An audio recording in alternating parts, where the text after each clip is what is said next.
और देशहित में अब बात करते हैं मदरसों पर चल रही महाभारत की। यूपी सरकार ने प्राइवेट मदरसों के सर्वे का फैसला लिया। इसके बाद AIMIM अध्यक्ष असदुद्दीन ओवैसी ने इस फैसले के खिलाफ मोर्चा खोल दिया।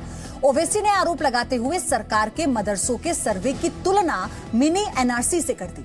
वहीं बीजेपी इसका विरोध करने वालों की नीयत पर सवाल खड़ा कर रही है।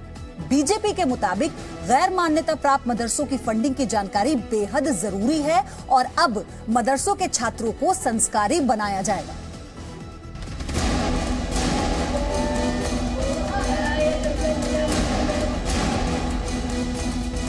यूपी में गैर मान्यता प्राप्त मदरसों के सर्वे का ऐलान क्या हुआ? भाईजान भड़क गए।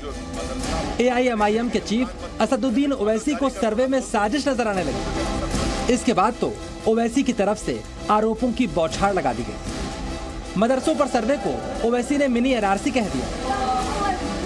ओवैसी ने सर्वे की क्रोनोलॉजी की व्याख्या अपने अंदाज में की और आरोप लगाया कि सिलेक्टेड सर्वे के पीछे मुसलमानों के उत्पीड़न की तैयारी की जा रही है। वहीं बीजेपी ने कहा गैर मान्यता प्राप्त मदरसों की फंडिंग की जांच जरूरी है। तो जो बच्चे गवर्नमेंट स्कूल में पढ़ रहे हो बच्चे नहीं हैं, जो बच्चे प्राइवेट स्कूल में पढ़ रहे हो बच्चे नहीं हैं, जो बच्चे RSS के शिशु विहार सरस्वती मंदिर पढ़ रहे हैं उसमें बच्चे नहीं है, उनका सर्वे क्यों नहीं होगा भैया?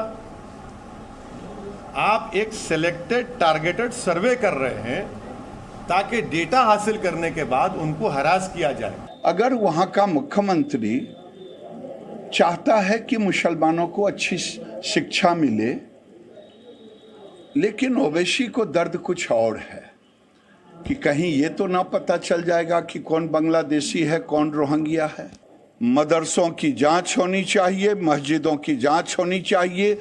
योगी सरकार ने मदरसों के सर्वे का आदेश दिया तो ओवैसी RSS पर भी भड़क गए। मदरसों की तुलना सरस्वती शिशु मंदिर से शुरू कर दी और मदरसों का सर्वे करवाने के साथ साथ सरस्वती शिशु मंदिर का सर्वे करवाने की मांग भी कर डाली। जबकि सच्चाई ये है कि राष्ट्रीय बाल अधिकार संरक्षण आयोग ने मदरसों का सर्वे कराने के लिए एक पत्र लिखा था और इसी पत्र के आधार पर उत्तर प्रदेश मदरसा बोर्ड ने भी गैर मान्यता प्राप्त मदरसों का सर्वे कराने का फैसला किया था। लेकिन अब ओवैसी NCPCR पर भी सवाल खड़ा कर रहे हैं। सर्वे क्यों नहीं?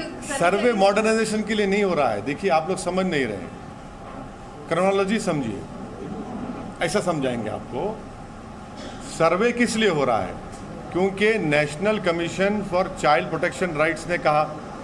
अब नेशनल प्रोटेक्शन चाइल्ड का जो वो तो अड्डा बना हुआ है एक हिंदुत्व आइडियोलॉजी प्रमोट करने का। एक तरफ ओवैसी मदरसों के सर्वे के जरिए उत्पीड़न का आरोप लगा रहे हैं तो दूसरी ओर उत्तर प्रदेश के स्कूलों का मजाक भी उड़ा रहे हैं। ओवैसी ने योगी सरकार को नसीहत दी है कि सरकारी स्कूलों का सर्वे होगा तो शिक्षा व्यवस्था और उनकी स्थिति सुधरेगी। वहीं बीजेपी का कहना है मदरसों का सर्वे करके वहां पढ़ने वालों को संस्कारी बनाया जाएगा। उत्तर प्रदेश के स्कूल में पानी आ गया तो टीचर ने बच्चों से कहा कि बच्चों चेयर रख दो, तो चेयर के ऊपर चढ़ के टीचर गई।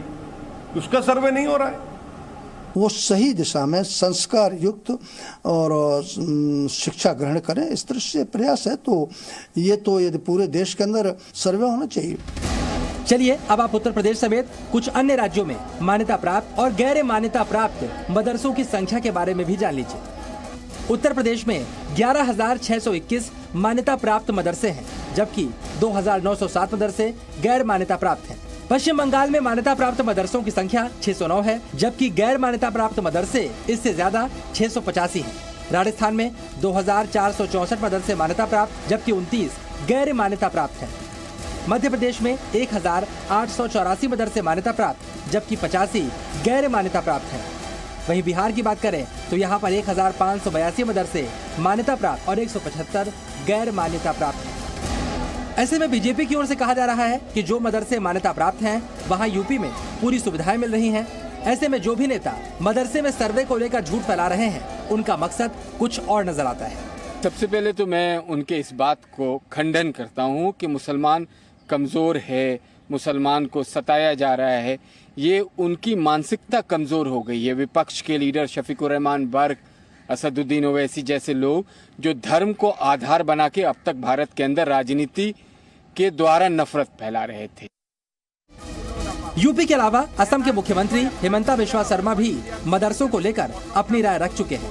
असम में टेरर कनेक्शन मिलने के बाद वहां मदरसों पर बुलडोजर भी चल चुका है। हिमंता मानते हैं कि मदरसों से पढ़कर कोई डॉक्टर इंजीनियर नहीं बनेगा। दूसरी ओर ओवैसी इसके जवाब में स्वतंत्रता आंदोलन की याद दिला रहे हैं। जब तक ये मद्रासा दिमाग में घूमते रहेगा तब तक बच्चा को भी डॉक्टर इंजीनियर नहीं बन सकता है। अगर बच्चा को आप स्कूल में जाने का समय आप पूछ लेता है कि बेटा तुम मद्रासा जा रहा है, तुम जुनाब बनेगा, इस रास्ते से तुम डॉक्टर नहीं बनेगा, तो कोई बच्चा मद्रासा नहीं जाएगा। आप जरूर कुरान पढ़ाइए, उसमें कोई प्रॉब्लम नहीं है, लेकिन सबसे ज्यादा पढ़ाइए साइंस, मैथ्स, बायोलॉजी, बोटानी, जियोलॉजी। लेकिन स्कूल में ऐसा ही शिक्षा दीजिए जो शिक्षा से आपका बेटा डॉक्टर और इंजीनियर बन सकता है, प्रोफेसर बन सकता है। ये मुख्यमंत्री को आसाम की जनता की तकलीफ की फिक्र नहीं है, उसको मदरसे की फिक्र है।